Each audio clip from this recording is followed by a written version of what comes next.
आज पवित्र नृसिंह चतुर्दशी एही अवसर रे नृसिंह भगवान आविर्भाव होइतिबा हिंदू धर्म रे विश्वास रहिछि। पुरी जिला पिपिली ब्लॉक नुआशासन ग्राम ठारे रहितिबा लक्ष्मी नृसिंह मंदिर रे नीतिकांति अनुसार भगवान विष्णु को नृसिंह अवतार को पूजार्चना करा जायतिबा देखिबाकु मिलिछि। श्रद्धालु और भक्त माने भगवान को आशीर्वाद प्राप्ति पई दर्शन करितिबा देखिबाकु मिलिछि। मंदिरर पूजक कहिसंती जे भगवान को महास्नान करा जाय रीतिनीति अनुसार पूजार्चना परे आरती करा जायछि। प्रभु विष्णु को 16 उपचार रे पूजा चलिछि। झांझ मृदंग और पारंपरिक नृत्य रे अंचल प्रकंपित होई उठुछि। जय प्रभु लक्ष्मी नृसिंह। ओम उग्रम वीर महाविष्णु ज्वलंतम सर्वतोमुखम नृसिंहम भीषणम भद्रम मृत्यु मृत्यु नमाम्यहम। आज पवित्र नृसिंह चतुर्दशी, आज वैशाख मास शुक्ल पक्ष चतुर्दशी तिथि महाप्रभुंकर लक्ष्मी नृसिंह महाप्रभुंकर आविर्भाव दिवस। यही दिन महाप्रभु असत्य अन्याय अधर्म विरुद्ध रे अवतार नहीं स्तंभरु स्वतः बाहरी अन्याय अनीति अत्याचार को नष्ट करने हिरण्यकशिपु को विदारण करते। महाप्रभुंकर यही दिन को आम मन पकड़ापी आम महाप्रभुंकर जन्म उत्सव को बहुत धूमधाम पालन करूँ। पुरी जिलार अनति तीर नुआशासन ग्राम अवस्थित। यह 16 शासन 32 करवाड़ भितर एक ब्राह्मण शासन। यही ब्राह्मण शासन रे महाप्रभुंकर दिव्य अपूर्व कमनीय अष्टधातुर मूर्ति विराजित। यही मूर्ति द्वादश शताब्दीर मूर्ति। पूर्वर जथा नीलाद्रि बिहारी तथा नरकेशरी बोली कह जाए। जी होचंदी स्वयं जगन्नाथ, सी होचंदी स्वयं नृसिंह। यही नृसिंह क्षेत्र में समस्त सेवा पूजा रीतिनीति जगन्नाथंकर क्षेत्र समस्त पूजा एवं रीतिनीति सहित जड़ित एवं संपर्कित समस्त रीतिनीति। एठारे महाप्रभुंकर मुख्यतः 12 मास 13 पर्व भितर नृसिंह चतुर्दशी, दोल पूर्णमी, जन्माष्टमी, चंदन यात्रा 21 दिन यही भाव में महाप्रभुंकर विभिन्न प्रकार जानी यात्रा 12 मास 13 पर्व पालित करा जाए। से भाव में महाप्रभुंकर 36 पाठक सेवाकारी अच्छा। देउल पुरोहितों ठारू आरंभ कर पूजा पंडा बड़ पंडा महाप्रभुंकर पालिया पुष्पाड़क ठारू आरंभ कर महाप्रभुंकर डंगा चलैवा ठारू आरंभ कर महाप्रभुंकर दर्जी सेवक पर्यंत 36 प्रकार सेवाकारी महाप्रभुंकर अच्छा। नृसिंह जन्मदिन जो महाप्रभुंकर सेवा पूजा करा जाए यह हूँ अनन्य एवं विरल। एठारे लोकमत अच्छी जे माघ कार्तिक वैशाख मासरे श्रद्धालु माने संतान संतति उद्देश्य रे जो माने आसी महाप्रभुंक निकट में माजणा स्नान करती से क्षेत्र में संतान संतति सृष्टि हुए एवं संतान सृष्टि महाप्रभुंक पाखे गुआ नड़िया बसई मानसिक करती। मानसिक पूर्ति हेले महाप्रभुंक पाखे आसी निजर मनोवांछित जहाँ महाप्रभु को दवाई इच्छा करिथांती महाप्रभुंक पाखे समर्पण करती।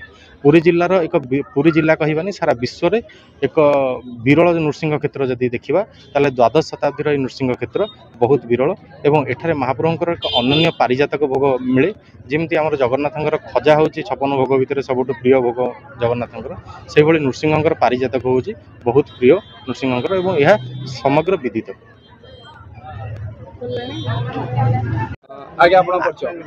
कैलाश चंद्र पंडा जे आज जो ठाकुर जन्मदिन पालन कर ठाकुर महिमा रहस्य कौन रही? आमर आज ठाकुर जन्मदिन वर्षक वैशाख मास चतुर्दशी दिन ठाकुर जन्मदिन है। यापर यहाँ गोटे बहुत ये गुण अच्छी आम ठाकुर गोटे ये अच्छी कार्तिक वैशाख माघ सब गुरुवार माजणा करा जाए संतान संतति यहाँ प्रसिद्ध यहाँ ग्यारेंट। आज नीतिकांति रही कौन ठाकुर सका ठाकुर हम पारिजातक बल्लभ भोगराग हम बल्लभ सरला गोटे महाजनकर अच्छी चूड़ासा पणा आंब कदली ये गोटे बड़ भोग अच्छी से धूप हम है पब्लिक भोग आरंभ करतक सरला आमर अच्छी ठाकुर खेचाड़ी धूप गोटे अच्छी से यहाँ एतक कर ठाकुर जीवे ये चाप खेल चंदन चाप खेलिए खेलिकी आसला गाँव बहुत प्रसेसन अच्छी आज बहुत राति सारा प्रसेसन हम तापर आसिले 16 उपचार पूजा अच्छे पूजा ये करा यहीटा आमर परंपरा रही आरंभ यहाँ ठाकुर उत्पत्ति है ये पूजा लगी रही।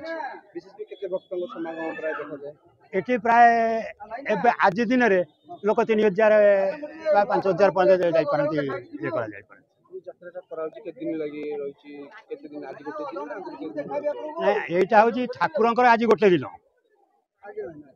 কিন্তু ঠাকুরଙ୍କୁ ନେଇକିରି ଚାଲିବ 3 ଦିନ ଚାଲିବ କିନ୍ତୁ ଠାକୁରଙ୍କର ଆଜି ଗୋଟେ ଦିନ। ମୋ ନାଁ ରାନୁ ପ୍ରଧାନ, ମୁଁ ଆସିଛି ଦଣ୍ଡିପୁର। ଯେ କୋନ ରହି ଠାକୁରଙ୍କ ମହିମା ମୁଁ ମହିମା କେବଳ ସନ୍ତାନ ପାଇଁ ଆସିଥିଲି, କିନ୍ତୁ ବହୁତ ଏତେ ବିଖ୍ୟାତ ଠାକୁର ମତେ ବି ବଞ୍ଚାଇଥିଲେ। ମୁଁ ସେଥିପାଇଁ ଆସିଥିଲି, କିନ୍ତୁ ସନ୍ତାନ ଦେଲେ। ଏଠି ଲକ୍ଷ ଲକ୍ଷ ସ୍ତ୍ରୀ ଲୋକ କେହି ଖାଲି ହାତରେ ବି ଏଠି ଫେରିନାହାନ୍ତି। ବାବା ସମସ୍ତଙ୍କ ଦୁଃଖ ଶୁଣୁଛନ୍ତି। ଏତିକି କହୁଛି। ଠାକୁରଙ୍କର ମହିମା ଅଛି, ମହିମା ବହୁତ ମହିମା। ଆପଣ କୋନ ଲାଭ କରୁଛନ୍ତି ଠାକୁରଙ୍କର?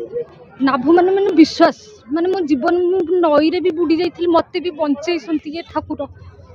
ଆଉ ସନ୍ତାନ ବି ଦେଇଛନ୍ତି। ମୋର ବି 2 ଯା ଏଠିକି ଆସୁଛନ୍ତି ସେଇ ସନ୍ତାନ ପାଇଁ। ପ୍ରତ୍ୟେକ ବର୍ଷ ଆସନ୍ତି? ପ୍ରତ୍ୟେକ ବର୍ଷ। ବହୁତ ବିଖ୍ୟାତ। ମନରେ ଭକ୍ତି ରହିଛି ବାବା? ମନରେ ଭକ୍ତି ରହିଛି। ଯେ ଆପଣ ଏ ବର୍ଷ ଆସିଛନ୍ତି? ଆଜ୍ଞା ସେଟା କୋନ ମାନିଛନ୍ତି ଯାଉ? ଆସିଛନ୍ତି ମୁଁ ଯାହାକୁ ନେଇକି, ତାଙ୍କର ସନ୍ତାନ ହଉନି ସେଥିପାଇଁ ନେଇକି ଆସିଛି।